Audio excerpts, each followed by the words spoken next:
Hello everyone, कैसे हैं आप सभी का हमारे यूट्यूब चैनल गुरुजी स्टडी में हार्दिक स्वागत है। हमारे चैनल को लाइक शेयर कमेंट तथा सब्सक्राइब करें और हमारे वीडियो को अंत तक दिखाएं। हम आपको एनसीईआरटी मैथ क्लास 10 चैप्टर 12 यानी चैप्टर 12 के बारे में बताएंगे।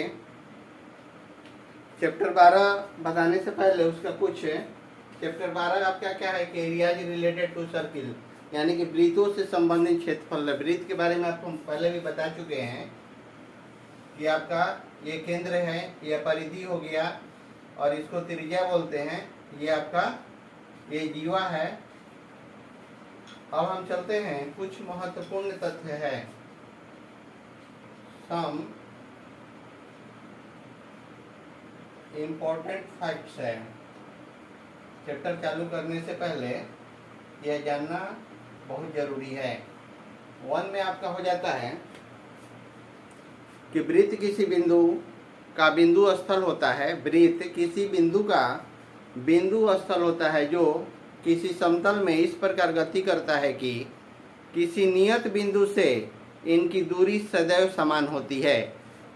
किसी नियत बिंदु से इनकी दूरी सदैव समान होती है। जैसे आपका यहाँ नियत बिंदु हो गया, ये भी आपका आर है, ये भी आपका आर है, ये भी आपका आर है, ए भी आपका आर है और यही भी जो भी है त्रिज्या जो होता है एकदम समान होता है नियत बिंदु से। नियत बिंदु आपका वो हो गया। तो अगला चलते हैं हम 2 की ओर। 2 नंबर में आपका क्या है, तो अगला है आपका कि वृत्त का क्षेत्रफल और परिमाप या परिधि। यहाँ हो जाएगा वृत्त का क्षेत्रफल और परिमाप या परिधि। यह हो जाएगा आपका परिधि। यह हो जाता है नंबर 1 में आपका परिधि। नंबर 1 में आपका हो जाता है परिधि। तो परिधि का आपका हो जाता है 2 पाई आर। क्या हो जाएगा 2 पाई आर, या इसको आर डी भी कहते हैं, जहाँ आर डी भी कहते हैं, जहाँ आपका हो जाएगा डी बराबर 2r। नंबर 2 में है आपका क्षेत्रफल। यहाँ हो जाएगा क्षेत्रफल। तो क्षेत्रफल आपका हो क्या जाता है, नंबर 2 में वृत्त का क्षेत्रफल आपका होता है पाई आर स्क्वायर। यहाँ हो जाता है आपका पाई आर स्क्वायर या पाई डी स्क्वायर बटा में क्या हो जाता है 4। जहां आपका डी क्या है, डी आपका क्या है, व्यास है। डी आपका व्यास है। नंबर 3 में हो जाता है आपका अर्धवृत्त का क्षेत्रफल। अर्धवृत्त का क्षेत्रफल तो हो जाता है आपका 1/2 पाई आर स्क्वायर। और नंबर 4 में आपका होता है चतुर्थांश का क्षेत्रफल। यहाँ हो जाएगा आपका चतुर्थांश का क्षेत्रफल। चतुर्थांश मतलब 4 हो जाएगा 1/4 पाई आर स्क्वायर। यही आपका क्या हो जाता है, वृत्त का क्षेत्रफल और परिमाप या परिधि होता है। तो पहले आपका परिधि हो गया, फिर क्षेत्रफल हो गया, वृत्त का क्षेत्रफल हो गया, ये आपका वृत्त का क्षेत्रफल हो जाता है। फिर यहाँ अर्धवृत्त हो गया और यहाँ चतुर्थांश हो गया। यहाँ आपका हो जाता है चतुर्थांश हो जाता है। अब उसके बाद है नंबर 3, फैक्ट 3 के बारे में जानना एकदम जरूरी है। तो नंबर 3 आपका है 2 सकेंद्रीय वृत्तों द्वारा आच्छादित क्षेत्रफल। 2 सकेंद्रीय वृत्त है आपका, 2 सकेंद्रीय वृत्तों द्वारा क्या है, आच्छादित क्षेत्रफल। तो इसको क्या बोलते हैं, आपका बड़ा आर हो गया और ये हो गया आपका छोटा आर। ये बड़े वृत्त का त्रिज्या हो गया बड़ा आर और छोटे वृत्त का त्रिज्या क्या हो गया, ये आपका आर। केंद्र इसको क्या मानते हैं, वो मानते हैं। तो यहाँ हो जाएगा आपका कि यदि आर और बड़ा आर और छोटा आर दो सकेंद्रीय वृत्तों की त्रिज्याएं हैं तो दो वृत्तों द्वारा आच्छादित क्षेत्रफल, यहाँ हो जाएगा दो वृत्तों द्वारा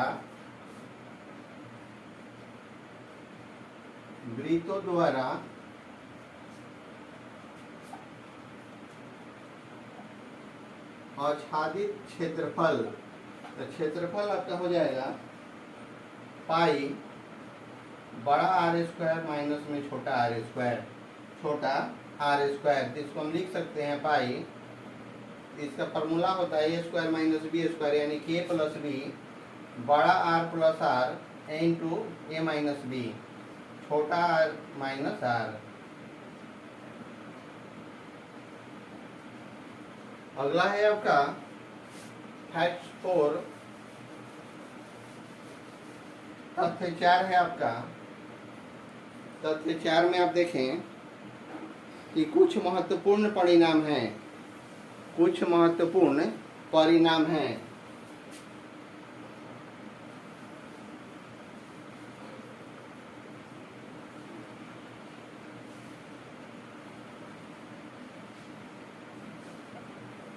परिणाम हो गया। पहला हो गया आपका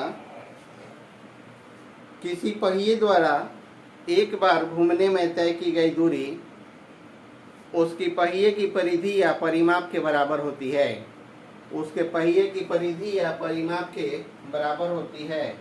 नंबर 2 है आपका कि घूमते हुए पहिए द्वारा 1 मिनट में लगाए गए चक्करों की संख्या, घूमते हुए पहिए द्वारा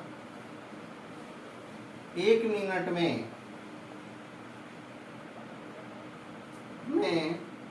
लगाए गए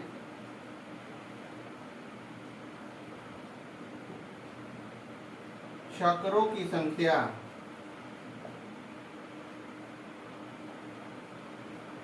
तो चक्रों की आपका संख्या क्या हो जाएगा, 1 मिनट में तय की गई दूरी, 1 मिनट में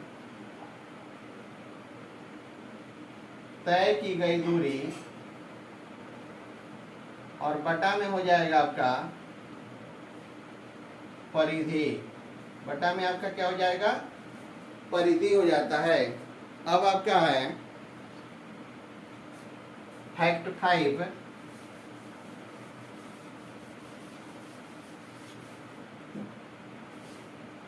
फैक्ट आपका 5 है कि यदि एक चाप केंद्र पर थीटा को अंतरित करता है तब उसके चाप की लंबाई बराबर थीटा बटा में 180 गुना पाई आर होता है।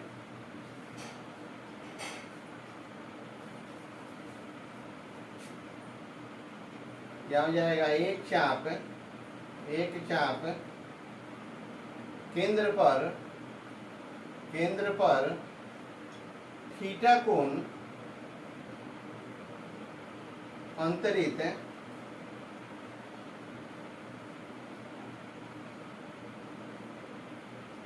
करता है तब चाप की लंबाई तो हो जाएगा आपका थीटा बटा में 180 गुने आपका पाई आर हो जाता है। इसी का है 2 नंबर, यदि कोई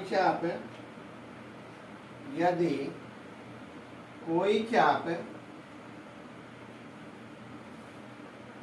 थीटा कोण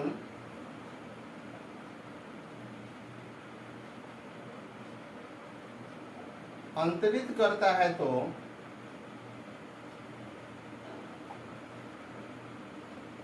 संग्रह त्रिज्यखंड का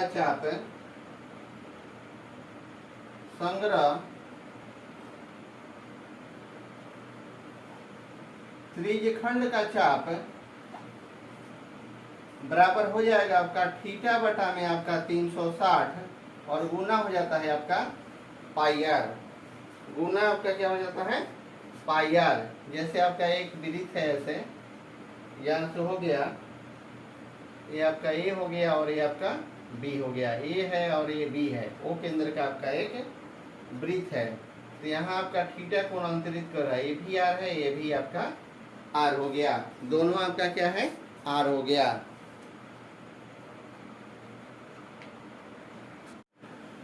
फैक्ट 6 है आपका कि कुछ उपयोगी परिणाम, 1 मिनट में सुई द्वारा वर्णित कोण 360 डिग्री बटा में 60 डिग्री यानी कि 6 डिग्री।